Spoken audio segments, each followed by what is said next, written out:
ça va? Alors j'espère que vous allez bien. Ici, moi je suis, mais alors super contente. Je vous remercie. Avec la dernière vidéo que j'ai faite, vous m'avez mais comblé de joie. Je vous remercie vraiment pour tous ceux qui se sont abonnés, pour tous ceux qui ont cliqué. Et il y en a encore beaucoup qui ne sont pas abonnés parce que YouTube nous donne les statistiques et on voit, j'ai vu qu'il y avait 75% des gens qui regardaient les vidéos qui n'étaient pas abonnés, donc n'hésitez pas, je vous remets le petit lien là, on clique, on s'abonne et on n'oublie pas, on clique sur la petite cloche pour pouvoir avoir les notifications des prochaines. Alors aujourd'hui, on vit dans une époque du jetable, on vit dans une époque de la fast fashion où tout va vite et où dès qu'on n'a plus besoin d'un vêtement, hop, on le jette et puis c'est bon. Vous avez un accro, on jette. Vous avez une couleur qui passe, on remplace, on jette. Mais je ne crois pas, moi, en ces valeurs-là. Je n'y ai jamais cru, en fait, et c'est quelque chose vraiment qui me dérange dans cette mode. Mais au Japon, il y a des siècles, on ne fonctionnait pas comme ça. Et d'ailleurs, on revient sur ce genre de méthode. On y revient à l'heure actuelle, en fait, sur des méthodes où, justement, il y a un rythme, il y a un contre-courant de la fast fashion qui s'appelle la slow fashion et pour lequel j'adhère énormément.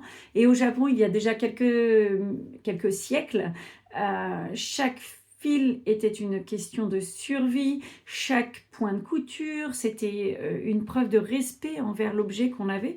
Et aujourd'hui, on va explorer un peu ces deux concepts qui transforment l'usure en œuvre d'art. Et c'est ce qu'on faisait au Japon à l'époque et qui est de nouveau dans le courant très actuel, c'est l'art du sashiko et du boro. Donc aujourd'hui, on ne va pas apprendre à coudre, on va apprendre à regarder différemment nos vêtements. Donc on va commencer par le boro. Je vais vous mettre une petite photo là tout de suite pour vous expliquer, pour que vous voyez un petit peu ce que c'est, de ce dont il s'agit. Et je vous en parle juste. Donc le mot boro signifie un haillon ou un chiffon. C'est à l'époque d'Edo, dans le nord du Japon, le coton était un luxe inaccessible. Les familles des pêcheurs et des fermiers n'avaient que le chanvre, et c'est une fibre qui est assez rêche et peu isolante. En plus, à cette époque-là, les paysans n'avaient pas le droit d'utiliser certaines couleurs. Les couleurs étaient catégorisées en fonction de la classe sociale. Et les paysans n'avaient le droit qu'à l'indigo. Ils n'avaient le droit qu'à certaines matières et ils n'avaient le droit aussi qu'à certaines couleurs. C'est ce qui explique que dans le boro, on voit énormément de bleu indigo parce que c'était la couleur qui était réservée pour les paysans. Le concept, c'était que c'était une population qui était pauvre, qui n'avait pas du tout d'argent, et du coup, rien n'était jeté. Chaque morceau de tissu était récupéré et on les superposait les uns aux autres pour renforcer le vêtement et pour tenir chaud. Ça permettait aussi de matelasser et ça permettait de réparer les usures. Un vêtement de boro pouvait se transmettre sur 3 ou 4 générations. Vous imaginez? On en est à combien de vêtements par génération? Et à l'époque, on mettait 3 ou 4 vêtements, un vêtement pour 3 ou 4 générations. Donc c'était vraiment une archive familiale. On portait le vêtement de son père, de son arrière-grand-père, de son arrière-arrière-grand-père. Et c'était clairement une marque de pauvreté extrême, hein, parce qu'il n'y avait pas les moyens de changer de vêtements. Mais maintenant, c'est devenu une marque esthétique très prisée par les plus grands designers. L'esthétique qui est donnée dans le boro, elle est juste exceptionnelle. Et actuellement, les designers, ils utilisent le côté un peu patch et le côté un peu déstructuré et changement de matière, changement de couleur, etc. pour le mettre en valeur et pour justement donner du corps aux vêtements. Donc je vais vous montrer un petit peu des choses qui sont faites par les designers. Je vais vous mettre quelques images juste après, de choses qui sont faites par les designers et où vous voyez un petit peu justement ce que ça peut donner le boro. Le boro, il faut savoir que maintenant, on peut l'utiliser sous plein de formes, pour des vêtements, mais aussi pour, de l'accessoire, du sac. Véro, je pense à toi avec ton magnifique sac, cabas, que tu avais fait sous forme de boro. D'ailleurs, si tu me donnes l'autorisation, je le rajouterai dans les photos et ça rend des choses vraiment splendides.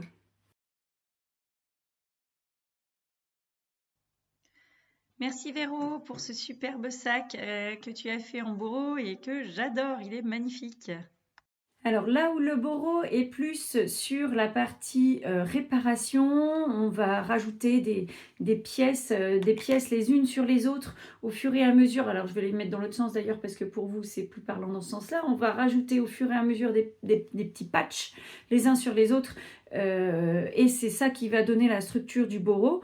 Et chaque patch, on vient le décorer avec des petits points qui sont faits. Alors à la base, c'était pas forcément toujours fait dans un but décoratif, hein, c'était fait dans un but de renforcement du tissu, mais on y ajoutait quand même des petits décors. Par exemple, plutôt que de faire des lignes, de faire le tour juste, de coudre juste le tour, on cousait aussi au milieu en ligne ou en quadrillage ou en rond, etc.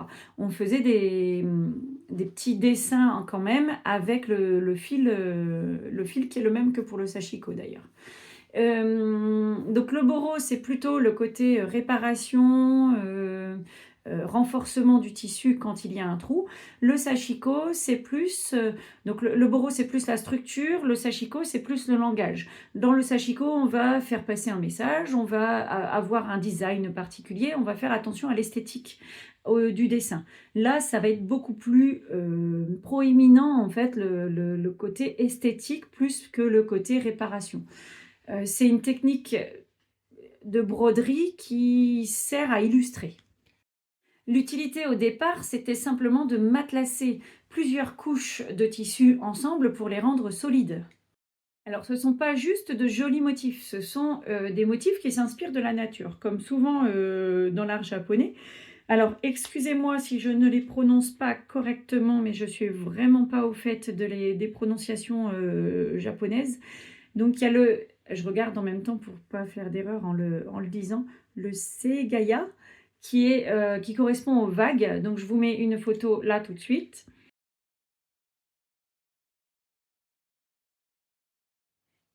Et donc, le Segaya qui représente les vagues est symbole de la chance. On a aussi le Asanoa, j'espère que je le prononce correctement, qui est la feuille de chanvre, qui représente, elle, la croissance et la santé. Alors, il y a le Shippotsunagi, je vous mets une photo juste après aussi, ça signifie les 7 trésors enchaînés, et donc c'est les 7 trésors du bouddhisme, et du coup ça symbolise l'harmonie. Il y a le Sayagata, qui, lui, c'est une clé brisée, et ça symbolise pardon, la vie éternelle. Celui-ci, il est souvent utilisé comme fond, avec un dessin par-dessus. Il y a le Kiko, qui est l'écaille de tortue, et qui, lui, est symbole de longévité. Et longévité et protection.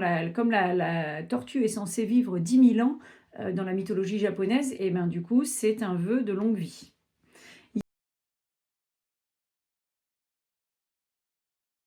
On peut aussi trouver le Higaki, donc c'est la clôture en cyprès. Celui-ci, il symbolise la protection du foyer et le amime ou amimé, je ne sais pas, qui est le filet de pêche. Et lui, il représente la chance de capturer. Donc c'est le bonheur, la fortune, etc. La solidarité et le travail d'équipe.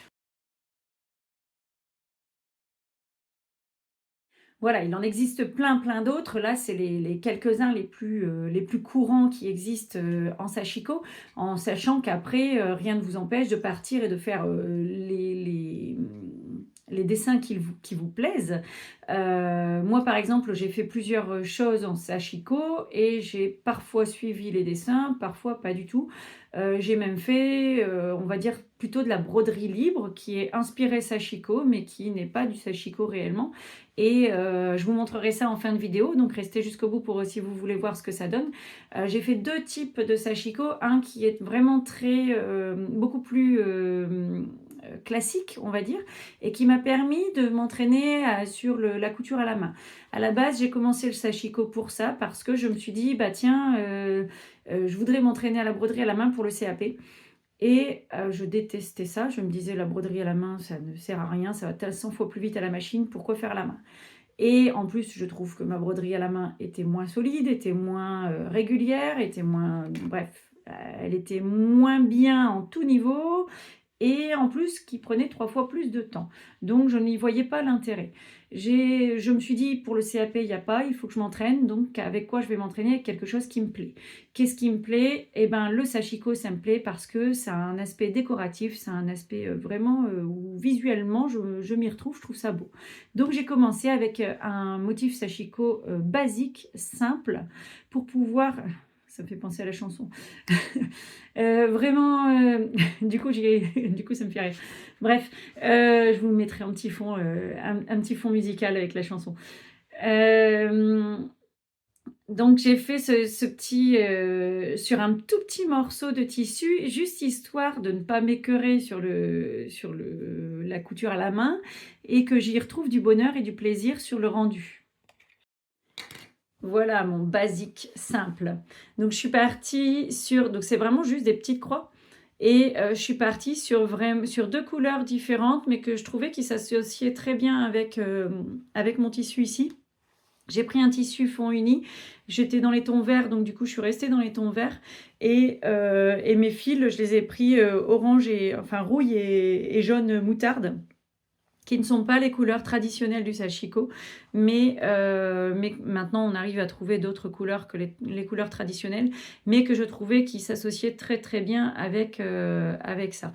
Alors la petite pochette, pour l'histoire, c'est la pochette, je ne sais plus le nom, mais je vous le mettrai dans la barre d'infos, elle vient de la cabane à coudre, c'est j'ai pris l'exemple du modèle de la cabane à coudre, et c'est avec, vous voyez, une ouverture en clip. Donc on peut ouvrir comme ça. Donc c'était une toute petite pochette, toute simple. Je voulais essayer le tuto, voir ce que ça donnait, voir ce que ça rendait sur la pochette. C'est une pochette au final que du coup j'utilise vraiment beaucoup et que j'adore parce que le rendu, je le trouve top. Alors je vais vous avouer que je l'ai recommencé parce que je suis un petit peu maniaque sur les finitions et que le premier que j'avais fait ne me plaisait pas, ça me convenait pas, c'était pas assez régulier, donc j'ai recommencé. Mais vous voyez, c'est la première fois de ma vie que je cousais à la main et j'ai réussi à le faire. C'est quelque chose qui est faisable pour les débutants. Donc la philosophie du sashiko ou du boro, ça revient à la philosophie du... je ne sais plus comment ça s'appelle, attendez, je regarde. Du wabi-sabi, qui correspond à l'acceptation de l'imperfection. C'est-à-dire que d'accepter que le temps joue son rôle et que, ben oui, il a eu un effet et que maintenant on avance et on évolue avec ça. Donc pour moi, le sashiko permet aussi d'aller à l'opposé de la fast fashion en disant réparer un vêtement avec du sashiko ou avec du boro, c'est dire que ce vêtement, bah, il a de la valeur. Il a pas, c'est complètement à l'opposé du coup de la fast fashion. C'est un peu comme transformer une blessure du tissu en un ornement, en quelque chose de beau en fait. Et on ne cache pas la réparation, au contraire, on la célèbre et on lui dit waouh, super. Il y a aussi un aspect assez écologique à ça, c'est que le côté durabilité en fait du coup du vêtement, et on se rend compte que c'est pas une tendance, hein. Certains ont l'air de dire que c'est une tendance actuelle, que c'est une mode, un effet de mode, mais non, puisque le boro c'était déjà, ça existait déjà il y a des siècles et des siècles de ça. Donc c'est pas une tendance, c'est quelque chose qui est durable et qui est pensé pour ne pas jeter. Donc le sashiko et le boro, ils nous apprennent que rien n'est jamais vraiment cassé, rien. si on a la patience de le recoudre, si on a la patience de le faire, on n'oublie pas, on ne le met pas dans son panier de la honte, hein, on le prend et on le répare, réellement.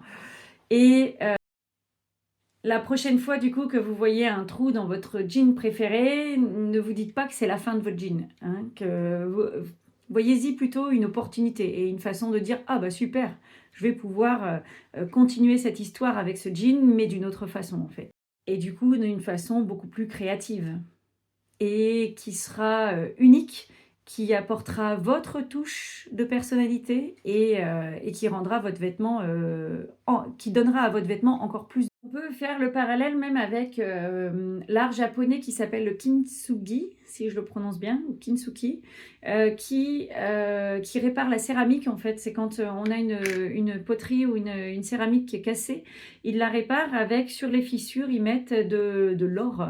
Et au final, la chose qui était cassée est rendue beaucoup plus jolie parce que ces petites dorures arrivent au fur et à mesure. Donc, on n'oublie pas l'histoire, elle reste là, elle reste présente, mais en même temps, l'objet, il est de nouveau fonctionnel, mais il est en plus, il garde son histoire et en plus, il a un petit bout de plus, en fait. Je ne sais pas comment vous expliquer ça, mais c'est comme si on y avait ajouté un petit quelque chose, en fait.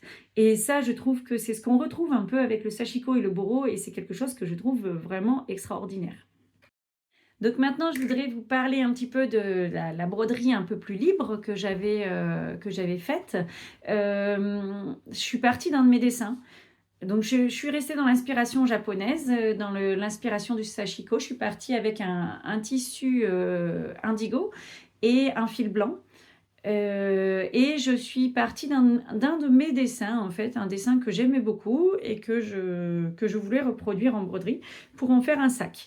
Et alors bien sûr, j'ai dû simplifier ma broderie, le dessin, parce que j'essaierai de vous le remontrer, mais j'ai passé 3/4 d'heure ce matin à chercher mon dessin, à chercher mon carnet de dessin, et je ne le trouve plus. Donc je ne peux pas vous montrer le modèle qui a servi pour la broderie. Si je le retrouve avant le montage de la vidéo, je vous le mettrai. Mais il était beaucoup plus complexe en fait. Je l'avais fait avec un feutre très fin noir et donc du coup j'avais mis énormément de petits détails. Ce qui n'était pas faisable du coup là avec le fil en broderie. Mais voilà, l'inspiration était là, donc je l'ai redessiné directement et ça donne ça. Donc c'est pas parfait, hein, c'est clairement pas parfait. Il y a ceux qui ont l'habitude de broder me diraient que ben oui, là mes fils sont un petit peu trop lâches, etc. C'est pas toujours méga régulier, mais je trouve que le rendu est top, il me plaît. Donc là je suis en train de faire le sac, mais du coup il faut que je fasse l'autre moitié, l'autre côté pour pouvoir avoir ma broderie de l'autre côté. Et une fois qu'il sera terminé, je vous présenterai le sac, mais ça sera dans quelques mois parce que c'est ce que je fais en général sur le temps des vacances sur la route. C'est là où je m'occupe pour faire ça. Je ne vous ai pas encore parlé non plus des fils et des aiguilles à utiliser, de tout le petit matériel en fait qui est autour du sashiko. Donc je vous en parle là tout de suite. Alors voilà le fil, le fil classique de sashiko, c'est le blanc, c'est le fil blanc comme ça, qui est du fil spécifique à sashiko. Vous trouvez maintenant d'autres couleurs. Là, c'est les couleurs que j'avais achetées pour faire ma petite pochette dont je vous ai parlé juste avant, celle-ci. Donc, vous voyez, vous reconnaissez un peu les couleurs que j'avais utilisées du coup. Et donc maintenant, on arrive à trouver plein d'autres couleurs, mais les couleurs à l'origine, c'était uniquement le blanc. Je vous ai préparé un petit fil de broderie classique parce que le fil de sashiko n'est pas exactement le même que le fil de broderie et je vous explique tout de suite la différence. Alors, le fil de sashiko, il est un peu plus mat que le fil de broderie. Alors, c'est pas flagrant avec ma lumière ici, mais il y a une légère différence en fait. Il est plus mat. Alors, je vais peut-être le montrer avec celui-ci, puisque la couleur s'en rapproche, on le verra peut-être un peu mieux. Celui-ci reflète plus la lumière. Et le fil de sashiko, c'est du coton pur, et il est un peu plus épais. Alors, on va sortir le fil ici. On le voit quand même que c'est un peu plus épais. Donc vous avez du fil qui est un peu plus épais, du fil qui est plus mat. Après, rien ne vous empêche de le faire avec du fil de broderie, hein. C'est juste que le rendu ne sera pas pour les puristes typiques Sashiko, mais rien ne vous empêche de le faire avec du fil à broderie. Mais je trouve que le fil à Sashiko est vraiment agréable à travailler. Ensuite, il y a les aiguilles qui sont des aiguilles spécifiques Sashiko. Alors là, ce sont celles Bohin et là, ce sont celles de la marque Tulip. Ici, c'est une de la marque Tulip. Qui sont plus longues que les aiguilles classiques. Elles sont beaucoup plus longues parce que quand on fait du Sashiko, alors attendez, je vais essayer de vous le montrer.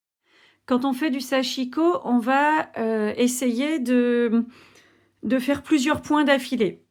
Donc d'abord, vous tracez en fait sur votre tissu. Alors là, petite astuce, soit vous utilisez des crayons craie, un peu comme celui-là. Celui-ci, c'est un porte-mine Bohin. Je mets des scotch dessus parce que j'ai des porte-mines qui sont sans craie et des porte-mines avec craie. Donc le scotch, je sais que c'est des porte-mines avec craie. Donc vous pouvez, et vous tracez sur votre tissu votre dessin avec le porte-mine. Et mon astuce maison, je vous en ai déjà parlé dans d'autres vidéos, notamment dans la vidéo de l'organisation de l'atelier. Comment je range mon atelier, en fait, je vous explique que j'utilise du savon. Donc ça, c'est une chute de savon. Et alors j'essaie avec la caméra de ne pas tout bouger. Et vous voyez, on trace avec la chute de savon, ça va tout seul. Vous avez vu comme ça glisse, ça va tout seul. Et la chute de savon, quand elle devient là, elle commence à être un petit peu épaisse, elle est plus assez fine à mon goût. Et bien je prends un petit réglé en métal et je viens la limer. Donc je fais juste comme ça, hein, tout simplement. Hop. Ça me fait un bord un peu plus fin et ensuite, hop, je peux refaire mes traits. Donc ça me permet, et là ça se jette, hein, c'est du savon. Et l'avantage aussi avec le savon, un coup de fer à repasser avec la vapeur et on ne voit plus rien. Donc souvent en sashiko, vous ne dessinez pas tout le modèle, en fait, vous dessinez des carrés, etc. Et ensuite vous savez où vous venez piquer dans vos carrés. Donc là, par exemple, je vais venir faire un modèle où je vais avoir un point qui traverse. Alors là, je l'ai fait volontairement très très grand pour vous montrer, mais je devrais peut-être le faire plus petit pour être sûr qu'on puisse en faire plusieurs et que vous voyez bien ce que ça peut rendre. Donc voilà, vous venez et vous piquez. Alors l'astuce en sashiko, c'est de ne jamais piquer pile sur le point d'angle. C'est de venir se décaler un tout petit peu. Regardez ici, dans les points en sashiko, pour qu'ils soient jolis, il faut que au milieu, vous ayez ce petit trou. Comme ça, les fils se mettent bien les uns à côté des autres. Sinon, ils s'enchevêtrent l'un sur l'autre et ça fait beaucoup moins joli. Donc la petite astuce, le petit tips, c'est de venir laisser un petit trou au milieu. Donc du coup, quand on va venir piquer, on ne vient pas piquer pile sur l'angle.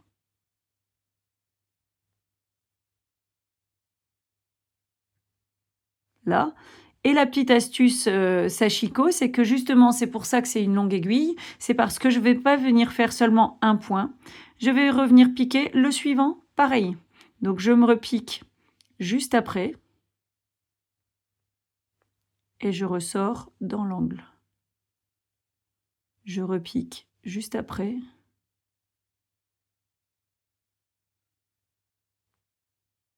Alors là, mes traits sont pas réguliers, du coup, c'est un peu difficile là, parce que mes traits sont pas alignés. L'astuce aussi avec le sashiko, c'est qu'il ne faut pas trop tirer sur le tissu, sur le fil. Parce que si je tire trop, je vais vous le remontrer, ça va donner quelque chose comme ça, où on va être tout ratatiné.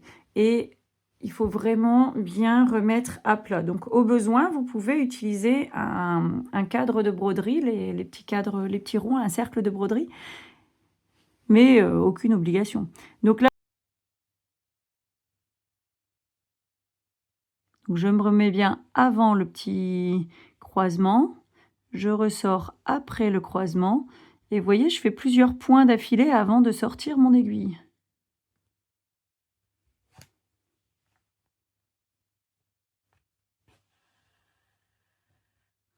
Et là, on voit, du coup, le dessin se faire.